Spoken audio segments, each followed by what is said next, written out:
ದಯಮಾಡಿ ಆ ಕೆಲಸ ಮಾಡಿ.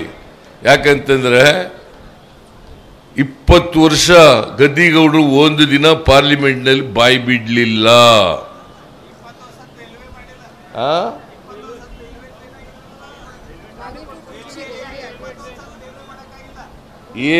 ಅವ್ರು ಏನೂ ಮಾಡಲ್ಲ. ನೀವು ಗದ್ದಿಗೌಡರನ್ನ ಬತ್ತೆ ಕೇಳಿಸಿದ್ರೆ ನಿಮ್ಮ ಬಾಗಲಕೋಟೆ ಅಭಿವೃದ್ಧಿ ಆಗಲ್ಲ. ಅಲ್ಲಿ ಹೋಗಿ ಕುಳಿತಿದ್ ಬರೋದು ಅಷ್ಟೇನೆ. ಪಾರ್ಲಿಮೆಂಟ್ಗೆ ಹೋಗ್ತಾರ ಇಲ್ಲೋ ಗೊತ್ತಿಲ್ಲ ನನಗೆ.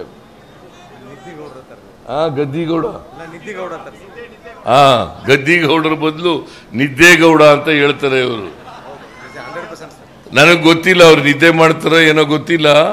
ಅಂತೂ ಕರ್ನಾಟಕದ ಪರವಾಗಿ ಅಂತೂ ಯಾವತ್ತೂ ಕೂಡ ಬಾಯಿ ಬಿಟ್ಟಿಲ್ಲ. ಗದ್ದಿಗೌಡರು ಒಬ್ಬರೇ ಅಲ್ಲ, ಎಲ್ಲ ಲೋಕಸಭಾ ಸದಸ್ಯರು ಕೂಡ ಒಬ್ರು ಬಾಯಿ ಬಿಟ್ಟಿಲ್ಲ. ಮಹೇಶ್ ಹೆಬ್ಬ ಕಾಟ್ಲಾ ಮೀನು ಕೃಷಿಯಲ್ಲಿ ಎಕರೆಗೆ 3 ಲಕ್ಷ ಗಳಿಸ್ತಿದ್ದಾರೆ. ನೀವು ಕೂಡ ಅವರಿಂದ ಕಲಿಬೇಕಾ? ಅವ್ರ ಜೊತೆ ವಿಡಿಯೋ ಕಾಲ್ ನಲ್ಲಿ ಮಾತಾಡಬೇಕಾ? ಈಗಲೇ ಫ್ರೀಡಮ್ ಆಪ್ ಡೌನ್ಲೋಡ್ ಮಾಡಿ. 27 ಜನ ಆಗಿದ್ದಾರೆ ಈಗ. 27 ಜನರು ಕೂಡ ಬಾಯಿ ಬಿಟ್ಟಿಲ್ಲ. ಯಾಕಂದ್ರೆ ಇವ್ರು ಯಾರಿಗೂ ಪ್ರೈಮ್ ಮಿನಿಸ್ಟರ್ ಹತ್ರ ಮಾತಾಡಕ್ ಧೈರ್ಯನೇ ಇಲ್ಲ. ಗಡಗಡ ಗಡಗಡ ಅಂತ ನಡುಕ್ತಾರೆ. ಇಂಥವರೆಲ್ಲ ಲೋಕಸಭೆಗೆ ಹೋದ್ರೆ ಪ್ರಯೋಜನ ಆಗ್ತದ? ಕರ್ನಾಟಕಕ್ಕೆ ಪ್ರಯೋಜನ ಆಗ್ತದ? ನಿಮ್ಮ ಪರವಾಗಿ ಧ್ವನಿ ಎತ್ತವ್ರು ಇರಬೇಕು, ಕರ್ನಾಟಕದ ಪರವಾಗಿ ಮಾತಾಡೋಂತ ಇರಬೇಕು, ಕರ್ನಾಟಕದ ಸಮಸ್ಯೆಗಳನ್ನು ಪಾರ್ಲಿಮೆಂಟ್ನಲ್ಲಿ ಹೇಳ್ತಕ್ಕಂಥವ್ರು ಇರಬೇಕು. ಅದಕ್ಕೋಸ್ಕರ ದಯಮಾಡಿ ಈ ಸಾರಿ ಬದಲಾವಣೆಯನ್ನು ಮಾಡಿ. ಇದು ಒಂದು. ಎರಡನೇದು, ನರೇಂದ್ರ ಮೋದಿಯವರು ಪ್ರಧಾನಮಂತ್ರಿಯಾಗಿ 10 ವರ್ಷಗಳಾಯಿತು.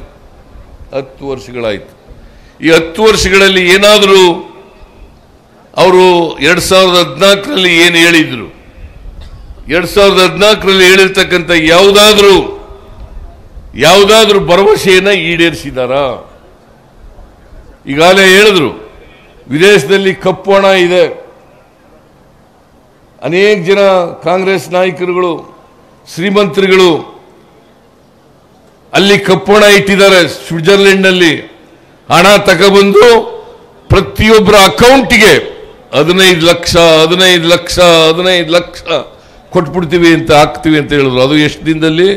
100 ದಿನದಲ್ಲಿ ಹಾಕ್ತೀನಿ ಅಂತ ಹೇಳಿದ್ರು. ಮಾಡಿದ್ರ? ನಿಮ್ಗೋಲಿ 15 ರೂಪಾಯಿ ಬಂತ? 10 ವರ್ಷದಲ್ಲಿ 15 ರೂಪಾಯಿ ಬಂತ? ಬರಲಿಲ್ಲ. ಆಮೇಲೆ ರೈತರ ಆದಾಯ ದುಪ್ಪಟ್ಟು ಮಾಡ್ತೀನಿ ಅಂತಂದ್ರು. ನಿಮಗೆ 1 ಲಕ್ಷ ರೂಪಾಯಿ ಆದಾಯ ಬರ್ತಾ ಇದ್ರೆ 2 ಲಕ್ಷ ಬರ ಮಾಡ್ತೀನಿ ಅಂತ ಹೇಳಿದ್ರು. ಮಾಡಿದ್ರ? ಮಾಡಲಿಲ್ಲ. ಅಗತ್ಯ ವಸ್ತುಗಳ ಬೆಲೆಗಳೆಲ್ಲ ಇಳಿಸ್ಬಿಡ್ತೀನಿ ಅಂತಂದ್ರು. ಇಳಿಸಿದ್ರ? ಪೆಟ್ರೋಲ್ ಬೆಲೆ ಕಡಿಮೆ ಆಯ್ತಾ? ಡೀಸೆಲ್ ಬೆಲೆ ಕಡಿಮೆ ಆಯ್ತಾ? ಗೊಬ್ಬರದ ಬೆಲೆ ಕಡಿಮೆ ಆಯ್ತಾ? ಅಡಿಗೆ ಎಣ್ಣೆ ಬೆಲೆ ಕಡಿಮೆ ಆಯ್ತಾ? ಗ್ಯಾಸ್ ಬೆಲೆ ಕಡಿಮೆ ಆಯ್ತಾ? ಕಡಿಮೆ ಆಗಲಿಲ್ಲ. ನಿಮಗೆ 2014ರಲ್ಲಿ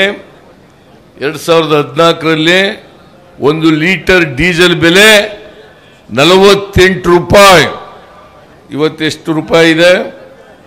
92-95 ರೂಪಾಯಿ ಇದೆ. 1 ಲೀಟರ್ ಪೆಟ್ರೋಲ್ ಬೆಲೆ 70 ರೂಪಾಯಿ ಇತ್ತು, ಇವತ್ತು 102 ರೂಪಾಯಿ ಇದೆ.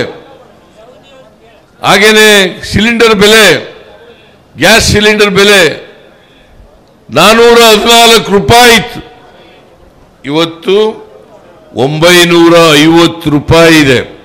ಇದಕ್ಕೆ ಯಾರು ಕಾರಣ? ನರೇಂದ್ರ ಮೋದಿ ಅವರೇ. ಯಾರು ಕಾರಣ?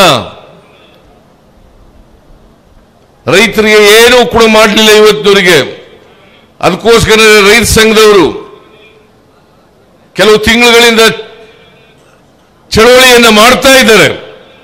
ನಮಗೆ ಸಾಲ ಮನ್ನಾ ಮಾಡಿ MSP ಮಿನಿಮಮ್ ಸಪೋರ್ಟ್ ಪ್ರೈಸ್ಗೆ ಕಾನೂನು ಮಾಡಿಕೊಡಿ ಅಂತೇಳಿ ಚಳವಳಿಯನ್ನು ಮಾಡ್ತಾ ಇದ್ದಾರೆ. ಇವತ್ತಿನವರಿಗೆ ಮಾಡಲಿಲ್ಲ. ಸುಮಾರು 700ಕ್ಕೂ ಹೆಚ್ಚು ಜನ ರೈತರು ಸತ್ತರು. 700 ಜನಕ್ಕೂ ಹೆಚ್ಚು ರೈತರು ಸತ್ರು. ಇವತ್ತಿನವರಿಗೆ ಅವರಿಗೆ ಕ್ಯಾರೆ ಏನಿಲ್ಲ ನರೇಂದ್ರ ಮೋದಿಯವರು. ಇದನ್ನ ನೀವು ಅರ್ಥ ಮಾಡ್ಕೋಬೇಕಾಗ್ತದೆ. ರೈತರು ಚಳುವಳಿ ಮಾಡಿದ್ರೆ, ರೈತ ಸಂಘಟನೆಗಳು ಚಳುವಳಿ ಮಾಡಿದ್ರೆ ಅವ್ರ ಮೇಲೆ ಕೇಸ್ ಹಾಕಿ ಅವ್ರನ್ನ ಅರೆಸ್ಟ್ ಮಾಡಿ ಜೈಲಿಗೆ ಕಳಿಸ್ತಕ್ಕಂಥ ಕೆಲಸವನ್ನು ಮಾಡ್ತಾ ಇದ್ದಾರೆ. ಇದು ಇವತ್ತು ನರೇಂದ್ರ ಮೋದಿಯವರು ಮಾಡ್ತಾ ಇರ್ತಕ್ಕಂಥದ್ದು ರೈತರ ಬಗ್ಗೆ. ಆಮೇಲೆ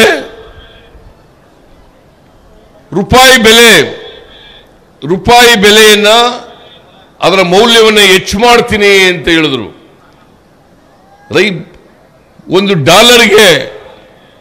ಅವತ್ತು 2014ರಲ್ಲಿ 58 ರೂಪಾಯಿ ಇತ್ತು, ಇವತ್ತು 83 ರೂಪಾಯಿ ಆಗಿದೆ. ಎಲ್ರಿ ನರೇಂದ್ರ ಮೋದಿಜಿ ಕಡಿಮೆ ಆದದ್ದು? ರೂಪಾಯಿ ಬೆಲೆಯನ್ನ ಹೆಚ್ಚು ಮಾಡ್ತೀವಿ ಅಂತ ಹೇಳಿದಂತ ಸುಳ್ಳು. ಹೀಗೆ ಸುಳ್ಳಿನ ಸರಮಾಲೆನೇ ಇವತ್ತು ಜನರ ಮುಂದೆ ಇಟ್ಟು ಭ್ರಮೆಯನ್ನು ಹುಟ್ಟಿಸಿ ಕನಸುಗಳನ್ನು ಕಟ್ಟತಕ್ಕಂಥ ಪ್ರಯತ್ನವನ್ನು ಮಾಡಿದರು.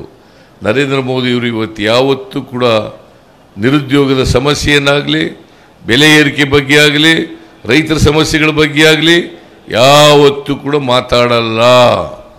ನೀವು ನೋಡಿ, ಈ ಚುನಾವಣೆಯ ಸಂದರ್ಭದಲ್ಲಿ ಬೇರೆ ವಿಚಾರಗಳನ್ನು ಮಾತಾಡ್ತಾರೋ ಹೊರತು ಈ ಸಮಸ್ಯೆಗಳನ್ನು ಮಾತಾಡಲ್ಲ. ಯುವಕ ಯುವತಿಯರಿಗೆ ವರ್ಷಕ್ಕೆ 2 ಕೋಟಿ ಉದ್ಯೋಗಗಳನ್ನು ಸೃಷ್ಟಿ ಮಾಡ್ತೀವಿ ಅಂತ ಹೇಳಿದ್ರು. 10 ವರ್ಷಗಳಲ್ಲಿ 20 ಕೋಟಿ ಉದ್ಯೋಗಗಳನ್ನು ಸೃಷ್ಟಿ ಮಾಡಬೇಕಾಗಿತ್ತು, ಮಾಡಲಿಲ್ಲ. ನಿರುದ್ಯೋಗದ ಸಮಸ್ಯೆ ಬೃಹದಾಕಾರವಾಗಿ ಇವತ್ತು ದೇಶದಲ್ಲಿ ಬೆಳೀತಾ ಇದೆ.